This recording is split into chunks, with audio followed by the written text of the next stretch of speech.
5 minutos después de que mi divorcio fuera definitivo, mi padre dijo, congela todas las tarjetas ahora. Esa misma noche, mi ex esposo intentó gastar casi 1 millón en su nueva mujer y fue humillado frente a todos. El juez firmó los papeles a las 2:14 p.m. Conozco la hora exacta porque observé el reloj sobre su estrado como una mujer que espera el veredicto sobre su propia vida, que, técnicamente, era lo que estaba pasando. 31 años de existencia, 11 de ellos casada, y en el espacio de un solo trazo de pluma, todo había terminado. A las 2:19, mi padre me tomó de la muñeca, no con delicadeza, no como los padres sostienen a sus hijas en las bodas. Me sujetó como solía sujetar bolsas de evidencia, firme, deliberado, como si temiera que algo irreemplazable se le fuera a escapar de los dedos. Abre cada cuenta que tengas, dijo. Su voz era completamente plana. Cada tarjeta, cada pin, ahora mismo. Casi me río, casi, porque todavía estaba en shock. Y el shock te hace hacer cosas extrañas. Te hace buscar el humor en situaciones que no tienen absolutamente ninguno. Estaba parada en una banca del tribunal con un blazer color carbón que había comprado específicamente para ese día, mi ropa de divorcio, y mi padre de 63 años me sujetaba la muñeca como si yo fuera una sospechosa. Papá, ahora Celeste, pasó 30 años como investigador senior de la Red de Control de Delitos Financieros, FinCEN, el tipo de trabajo que la mayoría de la gente no sabe que existe hasta que alguien en las noticias es arrestado por fraude electrónico y se preguntan cómo el gobierno logró descubrirlo. Mi padre lo descubría. 30 años de eso. Cuando usaba esa voz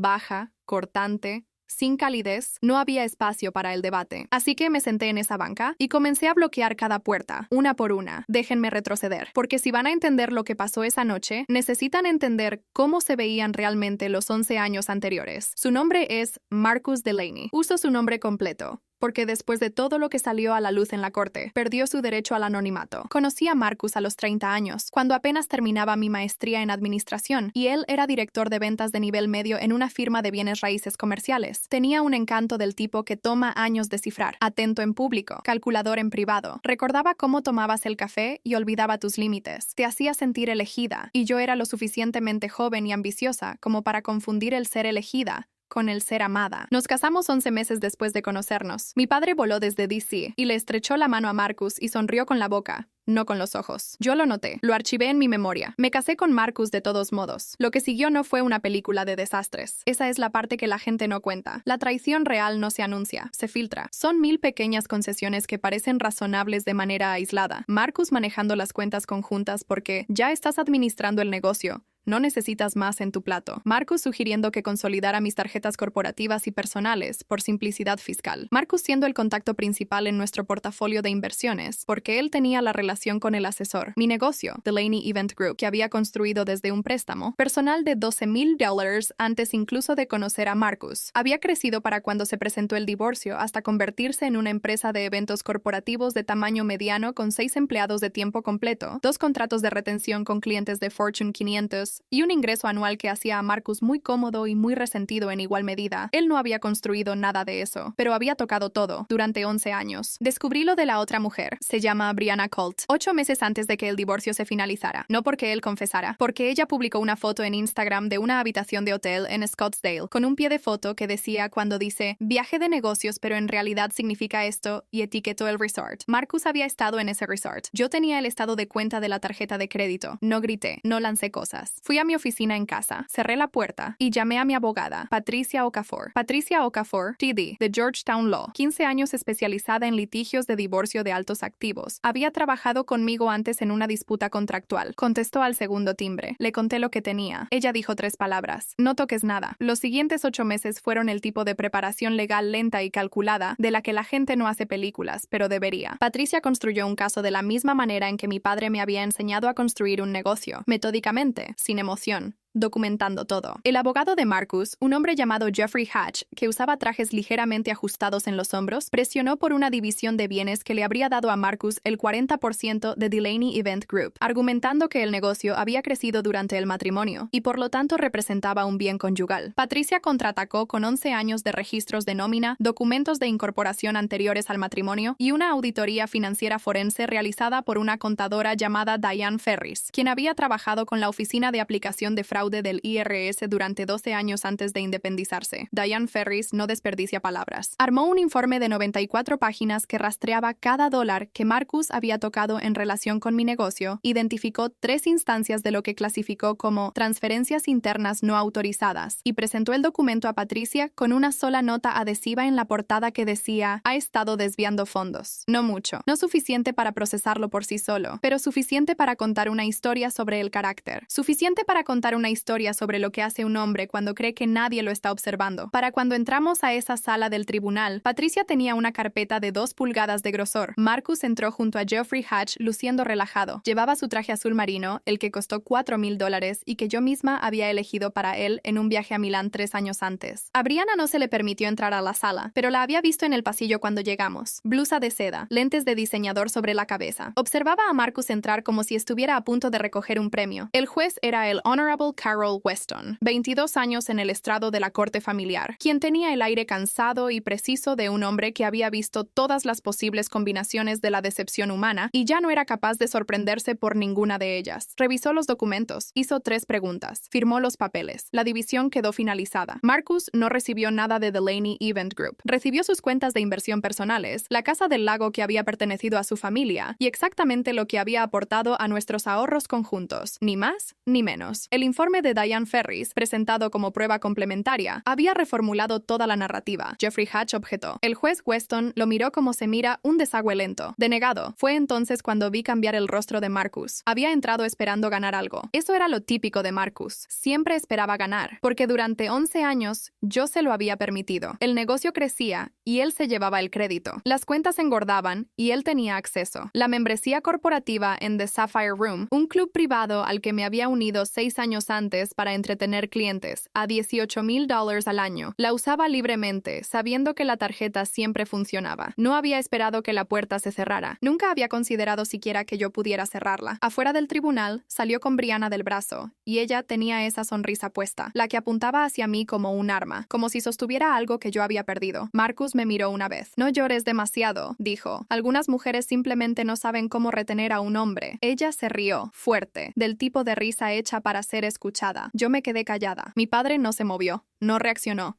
Ni siquiera miró a Marcus. Ya estaba mirando mi teléfono. Abre cada cuenta, dijo de nuevo. Así que me senté en esa banca, en el vestíbulo de mármol del Tribunal del Condado de Cuyahoga, y lo hice. Cuenta corriente personal, ahorros personales, la cuenta operativa del negocio, la cuenta de reserva del negocio, el fondo de emergencia que había mantenido separado desde el 3er año de matrimonio porque alguna parte de mí siempre lo había sabido, alguna parte tranquila y competente que había pasado años ignorando. Cambié contraseñas, eliminé usuarios autorizados. Marcus había estado registrado como usuario autorizado secundario en 2 cuentas, una conveniencia que había parecido razonable y ahora parecía una locura. Bloqueé permisos de pago, congelé líneas de crédito, revoqué la tarjeta corporativa vinculada a la membresía de The Sapphire Room. Lo hice sistemáticamente, cuenta por cuenta, mientras Marcus pasaba junto a mí con Brianna del brazo y sonreía con desprecio al ver el teléfono en mis manos. Estás siendo ridícula, dijo. Levanté la vista lentamente. Pareces muy seguro de eso. Él no dejó de caminar. Ella tampoco. Mi padre los observó alejarse. Luego volvió a mirar mi pantalla para confirmar que cada cuenta mostrara los cambios. Asintió una vez. Bien,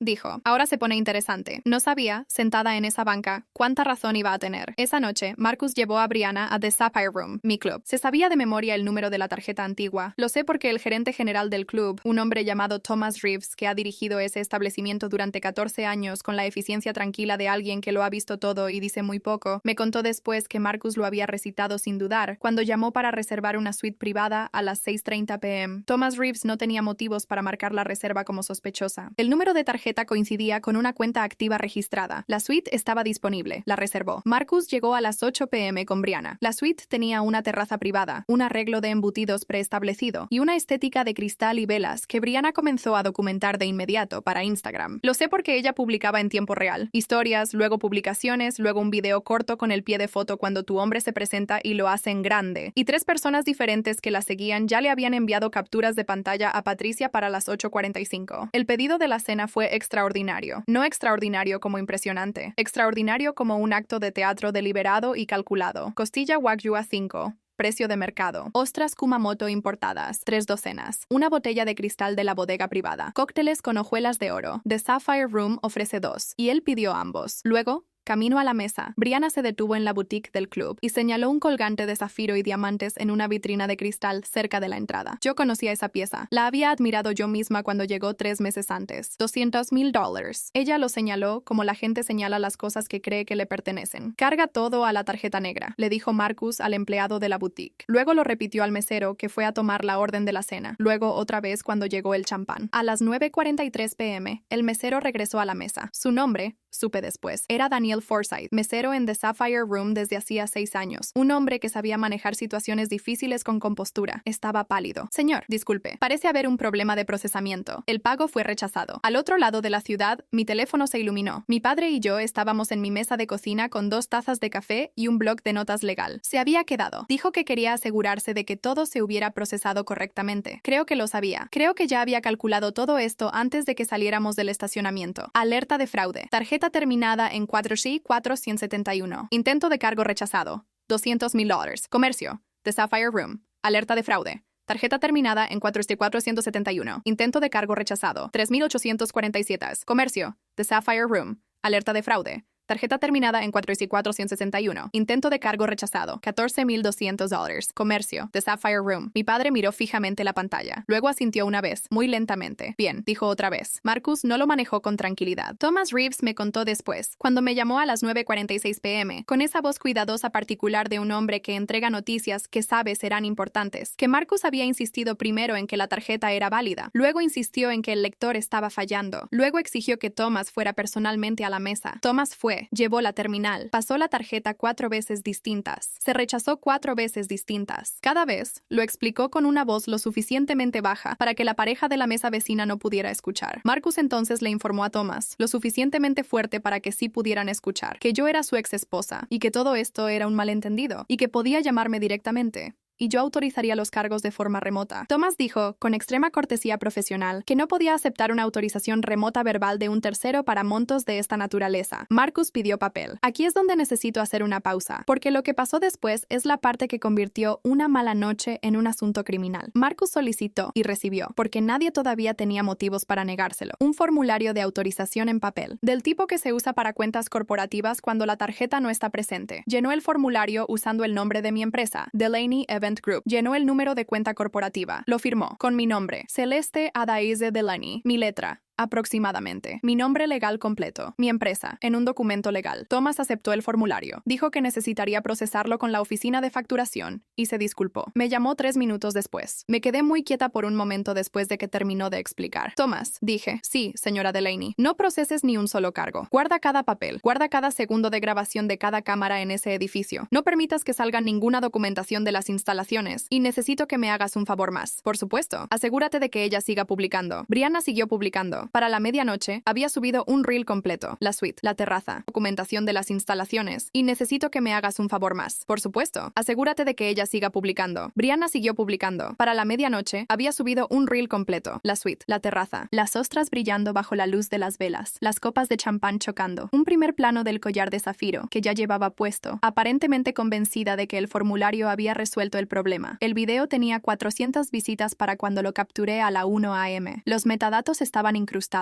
La etiqueta de ubicación era The Sapphire Room. La marca de tiempo era la noche de mi divorcio. Patricia Okafor recibió mi mensaje con todo a la 1:07 a.m. Respondió en 4 minutos. Estaré en tu oficina a las 9. No borres nada. Marcus se presentó en mi oficina a las 8:52 a.m. Yo ya estaba ahí. Siempre llego a las 8. Delaney Event Group ocupa el 4º piso de un edificio en University Circle. Y mi personal, Kesia, nuestra líder de operaciones, Jay, antiguo compañero de golf de Marcus, convertido en mi empleado más leal, nuestras 3 coordinadoras, y nuestra asistente, Petra. Todos habían llegado para las 8:30 y estaban en sus escritorios con las expresiones cuidadosamente neutrales de personas que habían escuchado cosas por el rumor profesional y esperaban ver cómo iba esa mañana. Lo escucharon. El vestíbulo de nuestro edificio tiene un frente de vidrio, y Marcus ya estaba gritando antes de que las puertas automáticas terminaran de abrirse. Vi todo por la cámara del vestíbulo desde mi oficina. Mi personal miraba desde detrás del mostrador de recepción. Seguridad, un ex policía de Cleveland llamado Ronald Briggs, que trabajaba en nuestro edificio de lunes a viernes, dio un paso al frente. Marcus lo empujó al pasar. No lo suficientemente agresivo para justificar una intervención física, solo lo suficiente para comunicar que creía tener el derecho hecho. Usé el intercomunicador. Marcus, tienes que irte. Congelaste las tarjetas. Protegí cuentas que me pertenecen. Me avergonzaste frente a gente que importa. El vestíbulo estaba lleno. 2 clientes de otros pisos acababan de bajar del ascensor. Un repartidor. Una mujer esperando en un sofá que después supe que tenía una entrevista para un puesto con la firma de arquitectura de arriba. Ronald Briggs. Todo mi personal. Intentaste cargar $300,000 a mi empresa, dije por el intercomunicador, manteniendo la voz completamente plana. 5 horas después de que nuestro divorcio fuera finalizado. Silencio. No del tipo educado, del tipo hueco. Resonante, cuando una sala llena de gente de repente entiende lo que está presenciando. Marcus se fue. Ronald Briggs lo siguió hasta la puerta para asegurarse. Registró el incidente a las 8:57 am en el sistema de seguridad del edificio. Patricia llegó a las 9:03 am con un maletín de litigio y la expresión específica que tenía cuando había pasado tiempo con evidencia, que encontraba profesionalmente satisfactoria. Extendió todo sobre mi mesa de conferencias. La factura detallada de The Sapphire Room, $287,400 en intentos de cargo totales,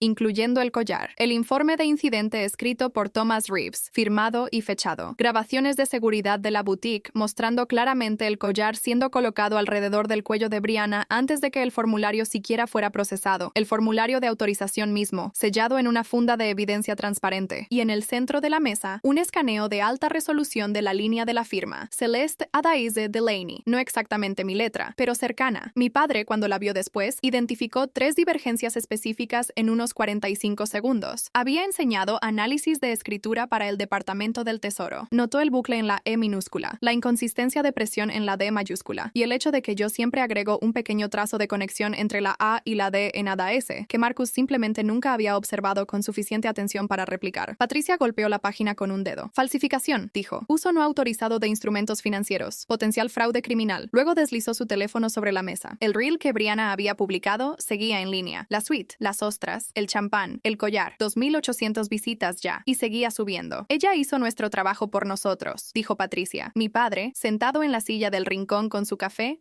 no dijo nada. Estaba leyendo el informe del incidente línea por línea, de la manera en que ha leído documentos toda su vida, lento, completo, con la paciencia de un hombre que sabe que la verdad siempre está en algún lugar de la página si estás dispuesto a sentarte con ella el tiempo suficiente. Terminó. Levantó la vista. Hay algo más, dijo. Volvimos a la corte 11 días después. Patricia presentó una moción de emergencia. El juez Weston, quien yo empezaba a creer había sido puesto en esta tierra específicamente para mirar a hombres como Marcus Delaney, con esa expresión particular de juicio agotado, revisó la presentación y programó una audiencia para el martes siguiente. Marcus llegó con Jeffrey Hatch, quien había sumado un segundo abogado a su equipo, un especialista en defensa criminal llamado Warren Cole, cuya presencia confirmaba que Marcus entendía la gravedad de lo que había hecho. Brianna no estaba presente. En los 11 días transcurridos, se había quedado muy callada en las redes sociales. Su última publicación fue una foto borrosa de un atardecer con un pie de foto sobre nuevos capítulos, que al menos para mí, sonaba como alguien que empezaba a entender que la habían usado. Tenía razón. Patricia había recibido un mensaje de Brianna 4 días después del incidente. No una disculpa, no exactamente. Más bien la comunicación de alguien a quien finalmente le habían contado toda la historia y estaba decidiendo qué hacer con ella. Brianna envió los mensajes de texto. Todos. Marcus,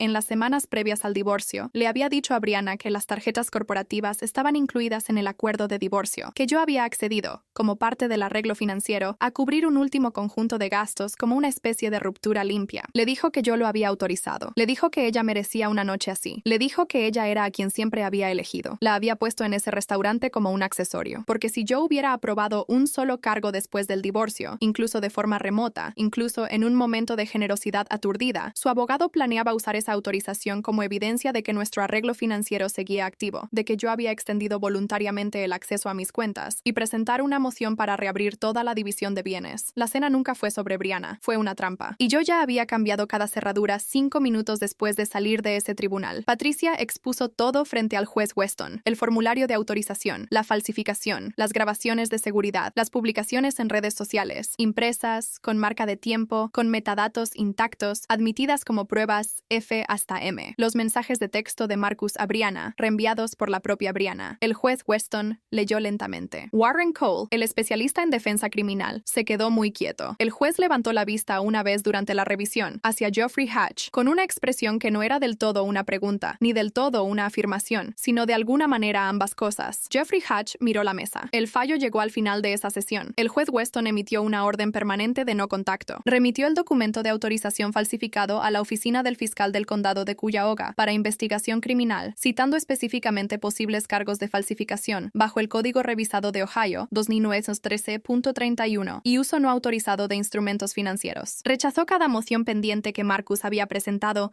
con respecto a mis cuentas, mi negocio o cualquier vínculo financiero restante, y señaló para el registro que el intento de usar el periodo posterior al divorcio para fabricar evidencia de una sociedad financiera continua constituía litigio de mala fe. Luego miró a Marcus. Va a querer hablar con su abogado penalista, dijo. Este procedimiento queda cerrado. Marcus se quedó muy quieto por un momento. Luego se veía pequeño de una manera que nunca antes le había visto. No arrepentido, no destrozado, solo atrapado. La forma en que se ve un animal cuando la trampa se cierra. Ese primer momento de comprender que aquello que creía un camino hacia adelante en realidad era un muro. Afuera del tribunal, me encontró en las escaleras. No sé qué esperaba. Una discusión, tal vez. Una muestra de emoción que pudiera interpretar como debilidad. Alguna confirmación de que todavía tenía el poder de perturbarme. Me destruiste, dijo. Lo miré una última vez. Había pasado 11 años mirándolo. Lo había mirado a través de mesas de cena y terminales de aeropuerto y los rostros de clientes que habíamos entretenido juntos y el techo del dormitorio a las 3 a.m. cuando yo estaba despierta y él no. Y hacía cuentas en mi cabeza porque alguna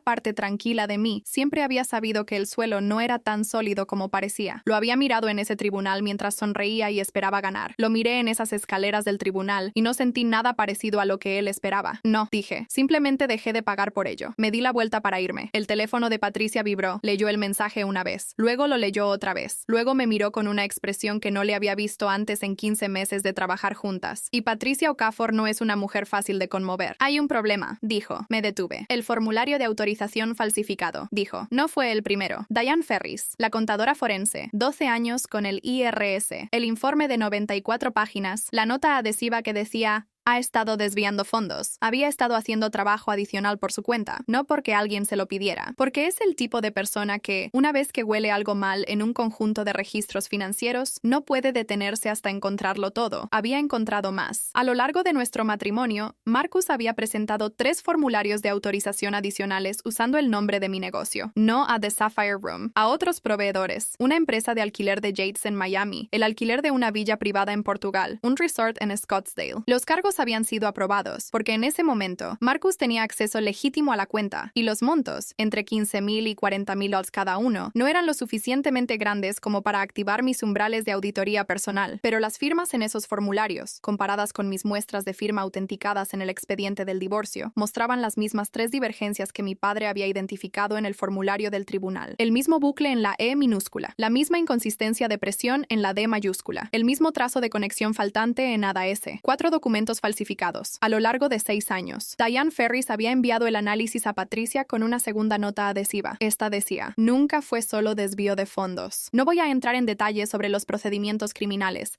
porque están en curso y mi abogada me ha aconsejado sobre lo que puedo y no puedo decir públicamente. Lo que sí puedo contarles es que la oficina del fiscal del condado de Cuyahoga abrió una investigación formal, que Warren Cole, el especialista en defensa criminal, se retiró del caso de Marcus 3 semanas después, lo cual dice algo. Que la empresa de alquiler de yates en Miami confirmó que no tenían una autorización firmada por mí en su archivo, solo un formulario que alguien aparentemente destruyó después del viaje. Lo que también puedo contarles es esto. Brianna Colt se quedó completamente callada, no de una manera culpable, de una manera que sugería que había absorbido por completo la forma en que la habían usado, y estaba decidiendo tranquilamente qué tipo de testigo quería ser. Mi padre voló de regreso a DC 2 semanas después de la segunda fecha de corte. Antes de irse, nos sentamos en mi cocina y bebió su café, negro, sin azúcar, de la misma manera en que siempre lo ha tomado, y miró por mi ventana hacia la calle de abajo y no dijo nada por un largo rato. Luego dijo: debí haber dicho algo antes. Lo miré. Sobre él. Sí dijiste algo, dije. Le estrechaste la mano con la boca en lugar de con los ojos. Lo noté. Dejó su taza. Debí haber sido más directo. Yo no estaba lista para escucharlo. Asintió. Eso fue todo. Lo llevé al aeropuerto y no hablamos mucho. Cuando lo abracé al dejarlo, se sostuvo un poco más de lo habitual, de la manera en que lo hacen los padres cuando les han recordado algo que no quieren que se les recuerde. 6 meses después, Delaney Event Group tiene su mejor trimestre en la historia de la empresa. Kessia obtuvo un ascenso y un aumento que ella misma negoció y que yo aprobé esa misma tarde. Jay, de quien alguna vez había sospechado simplemente porque Marcus lo llamaba amigo, resultó ser una de las personas más competentes que he conocido y pasó esos 6 meses demostrándolo. The Sapphire Room reinstauró mi membresía con una nota escrita a mano de Thomas Reeves. Volví por primera vez un jueves por la noche para una cena con clientes y me senté en una mesa cerca de la ventana y pedí el vino que me gusta y no pedí el Wagyu porque nunca me ha gustado particularmente y Marcus siempre pedía eso y esa noche me di cuenta de cuántas cosas había consumido durante 11 años que en realidad no quería. El collar de zafiro ya no está en la vitrina de la boutique. No sé quién lo compró. Sé que no fue Marcus. Sé que no fui yo. Pensé en eso, sentada ahí junto a la ventana, viendo la ciudad oscurecerse, sobre lo que costaron 11 años, sobre cómo se ve reconstruir cuando lo que estás reconstruyendo eres tú misma, y no una estructura, y no hay plano. Luego pensé en la voz de mi padre en esa banca del tribunal, cada cuenta, cada tarjeta, cada pin, ahora mismo, y pensé en lo que significa tener a alguien en tu vida que lo ve venir, que quizás no lo diga con claridad, que quizás le estreche la mano a un hombre con los ojos en lugar de con la boca, que quizás espere demasiado por respeto a tus decisiones, pero que aún así está ahí, a las 2:19 p.m. de la peor tarde de tu vida, con su mano alrededor de tu muñeca y sus ojos en la pantalla. Listo. La investigación criminal sigue abierta. No puedo contarles cómo termina. Lo que sí puedo contarles es que dirijo mi empresa. Firmo mi propio nombre en mis propios documentos. Conozco cada número de cuenta, cada pin, cada punto de acceso. Sé dónde está cada puerta y sé cómo cerrarla. Y la próxima vez que alguien pase junto a mí sonriendo con desprecio a mi teléfono, levantaré la vista lentamente, me quedaré callada y cada cerradura ya habrá sido cambiada.